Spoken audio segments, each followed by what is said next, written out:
ఈ రోజు వీడియోలో మనం ఫన్నీ యూట్యూబ్ షార్ట్స్ చూస్తున్నాం. రాజశేఖర్ గారు గోటీల వ్యాపారం బ్రహ్మానందం గారికి ఎందుకు మోషన్స్ అయ్యాయో తెలుసా? యాక్టర్ మంచి మోహన్ బాబు గారి నోట్లో నుంచి గబ్బు వాసన ఎందుకు వస్తుందో తెలిస్తే మేము అది నిజంగానే పోవాల్సిందే. అయితే మోహన్ బాబు గారు ఒక రోజు జంబలకడి జంబా అని సినిమా తీస్తుంటే జంబలకడి జంబా అంట వచ్చేసి ఒక రోజు కంపు వాసన వచ్చే సీన్ అయితే ఉంటుందంట. దానికోసం సినిమా ప్రొడ్యూసర్లు డైరెక్టర్లు ఇలా అన్నారంట మోహన్ బాబు గారితో, మీరు మోహన్ బాబు గారు మీ నోట్లో నుంచి నిజంగానే వాసన రావాలి, అలా అయితేనే ఎక్స్ప్రెషన్స్ చాలా అంటే చాలా ఎర్లీగా ఉంటాయి అని అన్నారంట.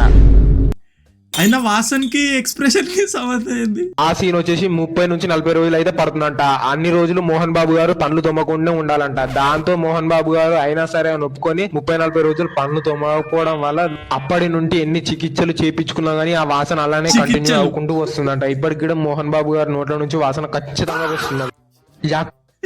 కాదు, ఇదంతా ఎవరు చెప్పారు బ్రో మీకు ఇన్ఫర్మేషన్? మంచి మనోజ ఉన్నా ఏమన్నా లీక్ చేసిండే? ప్రకాష్ రాజ్ గారు తమ్ముడు బయట స్ట్రీట్ ఫుడ్ పైన టెక్స్ట్ చూడండి, ఒరే నా బట్టలారా ఇంకెన్ని ఉన్నాయిరా. నెలకి ఎంత సంపాదిస్తున్నాడో తెలిస్తే ఖచ్చితంగా ఆశ్చర్యపోతారు. ప్రకాష్ రాజ్ గారు తమ్ముడా? ఇప్పుడే ప్రకాష్ రాజ్ గారికి వాళ్ళ అన్నగారికి లొల్లి అవ్వడంతో ప్రకాష్ రాజ్ గారు వాళ్ళ అన్నని ఇంట్లో నుంచి వెళ్ళిపోమన్నారంట. అయితే ప్రకాష్ రాజ్ గారు వాళ్ళ అన్న కోల్కతాలోకి వెళ్లి కచోరీ అమ్ముతూ నెలకు 30 నుంచి 40 లక్షలు సంపాదిస్తున్నాడంట. అయితే ఈ విషయం స్వయంగా ప్రకాష్ రాజ్ గారు ఒక ఇంటర్వ్యూలో చెప్పారు. ఏదా ఇంటర్వ్యూ ఏది నేను చూడాలి, ఏది పడితే అది భయ్యా. జగపతి బాబు గారు గుండీల వ్యాపారంతో నెలకి ఎంత సంపాదిస్తున్నారో తెలుసా మీ మత అయితే గుండీలా? అయితే జగపతి బాబు గారు రీసెంట్ గా పెట్టిన గుండీల వ్యాపారం వచ్చేసి బెంగళూరులో అయితే పెట్టారంట. జగపతి బాబు గారు గుండీల వ్యాపారం పెట్టడానికి కారణం వచ్చేసి జగపతి బాబు గారికి ఒక రోజు గుండు ఊసిపోవడం వల్ల తనకు గుండీ ఎక్కడ దొరుకుతుందో తెలియదంట. అయితే వెంబడి బాడీగార్డ్ నడితే జగపతి బాబు గారికి వాళ్ళ బాడీగార్డ్ ఇలా చెప్పాడంట, జగపతి బాబు గారు ఈ చైనా నుంచి వస్తాయి, చైనా నుంచే మనం తెచ్చుకోవాలి అని కూడా అన్నాడంట. ఆ మాట విన్న జగపతి బాబు గారు చైనా వాడింటి నా గుండీలు తయారు చేసేది నేనే తయారు చేస్తాను, బెంగళూరులో వెంటనే ఒక 30 కోట్లు ఖర్చు పెట్టి గుండీలు తయారు చేసే ఫ్యాక్టరీ పెట్టి ధర్నవరా బాబు ప్లీజ్, చైనాలో తయారు చేసి మా ఇంట్లో ఉన్నాయి గుండీలు అడిగితే మేము ఇచ్చేటోళ్ళం కదా సార్.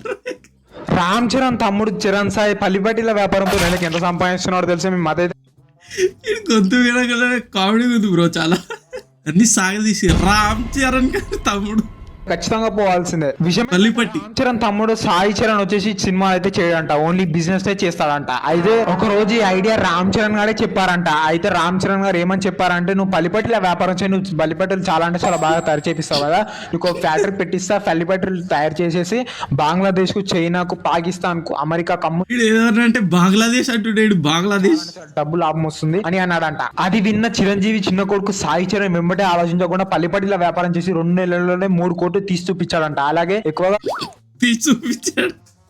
అరే ఏది బ్రో ఇది? పాకిస్తాన్ కు, బంగ్లాదేశ్ కు సప్లై చేశాడట. అంతేకాకుండా అందులో పనిచేసే వాళ్ళకు 2 నుంచి 3 లక్షల జీతం అయితే ఇస్తున్నాడంట నెలకి. ఈ విషయం రామ్ చరణ్ కన్నా తెలుసా? ఆయనకి తమ్ముడు ఉన్నాడని. రామ్ చరణ్ తమ్ముడు చరణ్ సాయి.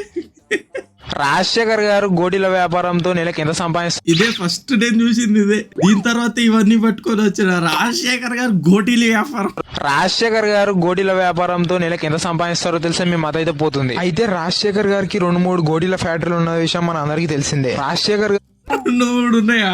ఫ్యాక్టరీలను 5-6 ఏళ్ల కిందనే పెట్టారు. అయితే రాజశేఖర్ గారు ఇందులో పనిచేసే వాళ్ళకు నెలకు 50 నుంచి 70 వేలు అయితే ఇస్తాడంట. అయితే రాజశేఖర్ గారు గోటీలు తయారు చేపించి బంగ్లాదేశ్ కు, పైగా మన ఇండియా వాళ్ళకు అమ్ముతూ నెలకు 3 నుంచి 4 కోట్లు సంపాదిస్తున్నాడంట.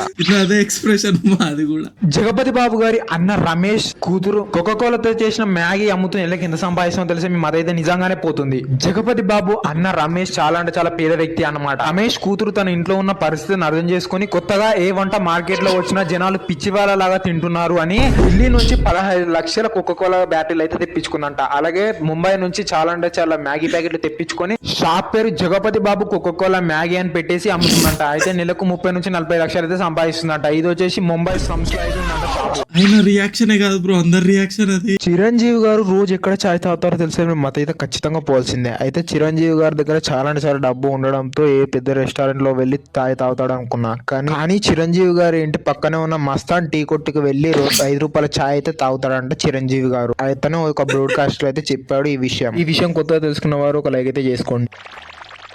బ్రాడ్కాస్ట్ ఒకసారి చూపి బ్రో మాకు కూడా లింక్ అనే ఈ బయోలో చిరంజీవి గారి తమ్ముడైన స్వామిరావు డాన్స్ ప్రోగ్రాంలు చేసి నెలకి ఎంత సంపాదిస్తున్నాడో తెలుసా? అయితే చిరంజీవి గారికి మొత్తం 3 తమ్ముళ్ళంట. అందులో ఫస్ట్ తమ్ముడు వచ్చేసి నాగబాబు పవన్ కళ్యాణ్ గారు అంట. ఇందులో 3వ తమ్ముడు వచ్చేసి స్వామిరావు అంట. అయితే స్వామిరావుకి డాన్స్ అంటే చాలా ఇష్టం అంట. అయితే ఒక రోజు వాళ్ళ అమ్మగారు కొట్టి బడికి పంపించిందంట. తను బడికి పోకుండా పారిపోయి ఇప్పుడు డాన్స్ ప్రోగ్రాంలు చేస్తూ తన లైఫ్ ఎంజాయ్ చేస్తున్నాడంట. ఈ స్వామిరావు ప్లీజ్ ఆపేడ్రా. ఎక్కువగా ఉందంట. మొత్తం స్వామిరావుకి 300 కోట్ల ఆస్తి ఉందంట. 300 కోట్లు. కింద చూడండి స్వామిరావు రెస్పెక్ట్ బటన్ అంట. ఇట్లాంటి షాట్లు వైరల్ అయ్యి మీమ్లు అయితే అని ఎప్పుడు అనుకోలేదు నిజంగా. ఆలీ గారు కొన్ని వందల ముసళ్ళని ఏదో పనిపడలేక లేదా డబ్బులు ఎక్కువ పెంచుతున్నారులే అనుకున్నా. కానీ ఆలీ గారు తెలివైన 40 రేట్ల ప్రాఫిట్ బిజినెస్ గురించి తెలుసుకుంటే నిజంగానే మేము మతిపోవాలి. 40 రేట్ల. ఆలీ గారు వచ్చేసి బంగ్లాదేశ్ నుంచి ముసలి పిల్లలను కొనుక్కొని వచ్చి హైదరాబాద్ లో పెంచుతున్నాడంట. అది సోషల్ మీడియాలో పెట్టడం వల్ల హార్దిక్ పాండ్యా గారు దాన్ని చూసారంట. అయితే హార్దిక్ పాండ్యా గారు ఇన్స్టాగ్రామ్ లో ఈ వీడియో చూడగానే చిన్నప్పుడు తన బాబాయ్ చేసే ముసళ్ళ బిజినెస్ అయితే గుర్తుకొచ్చిందంట. వెంటనే హార్దిక్ పాండ్యా గారు ఆలీ గారికి ఫోన్ చేసి ఇలా అన్నారంట, ఆలీ గారు మీరు కొన్ని వందల ముసళ్ళ పిల్లలను పెంచడం నేను ఇప్పుడే చూసాను, నాకు ముసళ్ళ బిజినెస్ బాగా తెలుసు, మన ఇద్దరం ముసళ్ళ బిజినెస్ చేద్దాము అని అన్నారంట. అయితే ఆలీ గారు ఆ విషయం విన్న తర్వాత వెంటనే ఆలీ గారు వచ్చేసి ఒప్పుకున్నారంట. దాంతో హార్దిక్ పాండ్యా వచ్చేసి చైనాకు ముసలను అమ్ముతూ నెలకు 30 నుంచి 40 కోట్లు ఆలీ గారికి అయితే పంపిస్తున్నారంట. అలాగే హార్దిక్ పాండ్యా గారు వచ్చేసి కమిషన్ గా 3 నుంచి 4 కోట్లు అయితే ఉంచుకుంటున్నారంట. హార్దిక్ పాండ్యా రీల్ చూసి ఆలీ గారికి ఫోన్ చేసి, మీకు ఈ విషయం తెలుసా? చిరంజీవి గారి అసలు కొడుకు రామ్ చరణ్ కాదు, అల్లు అర్జున్. ఎస్, మీరు వింటున్నది రైటే. చిరంజీవి గారి అసలు కొడుకు అల్లు అర్జున్. ఏదో కొత్త కొంతే పుట్టినప్పుడు అల్లు అరవింద్ గారు అల్లు అర్జున్ ని రామ్ చరణ్ ని అటు ఇటు మార్చేశారు. మొన్న జరిగిన ప్రెస్ మీట్ లో అల్లు అరవింద్ గారు ఈ రహస్యాన్ని బయట పెట్టడం జరిగింది. దీని మీద మీ ఒపీనియన్ ఏంటో కామెంట్ చేయండి. ఏంది ఒకసారి ఆ వీడియో చూపించండి. ఏ ప్రూఫ్ లేదు, ఏం మాట్లాడుతున్నారు, ఏంది బ్రో అసలు మీరు?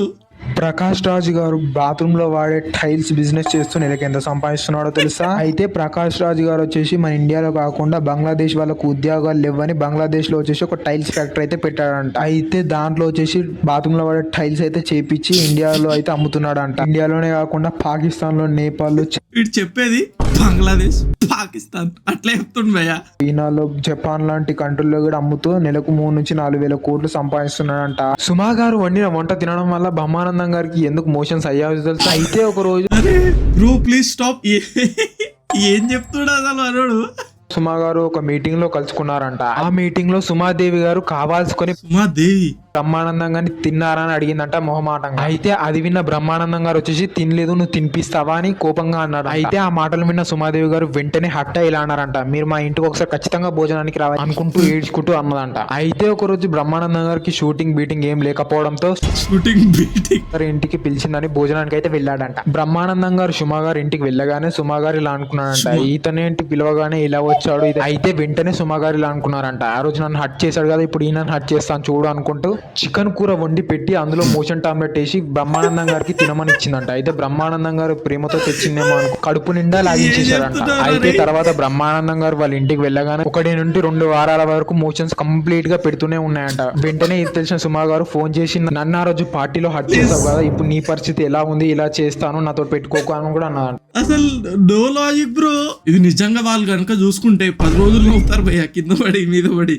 శ్రీకాంత్ గారి కొడుకుకు యూట్యూబ్ నుంచి వచ్చిన సిల్వర్ ప్లే బటన్ ఏం చేస్తాడో తెలుసా? అయితే యాక్టర్ శ్రీకాంత్ గారి కొడుకు యూట్యూబర్ అన్న విషయం మనందరికి తెలిసిన విషయమే.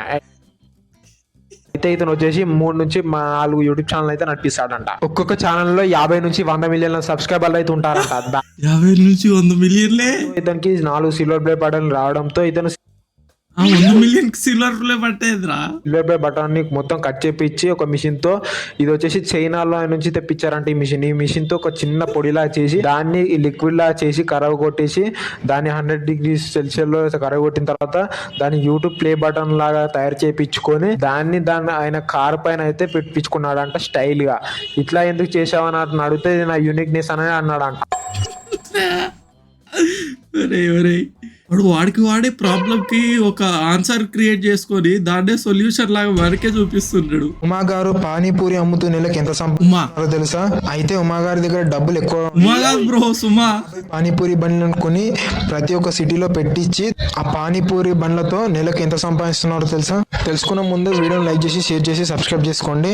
ఉమా గారు కేవలం పానీపూరి అమ్మి నెలకు 3 నుంచి 4 లక్షలు ఎర్న్ చేస్తుంది. నిజంగా ఎవరు బ్రో? నువ్వు ఒకసారి ఫేస్ రివీల్ చేయవా? ఇంటికి వచ్చి మరి కొడతారు. రామ్ పోతినేని గారికి ఉన్న 5 బిజినెస్లు, ఇవి 5 బిజినెస్లతో రామ్ పోతినేని గారు సినిమాల కంటే ఎక్కువ డబ్బులు సంపాదిస్తున్నాడంట. అయితే మొదటి ఏంటి ఏ కుండి వ్యాపారం కొన్నాడు?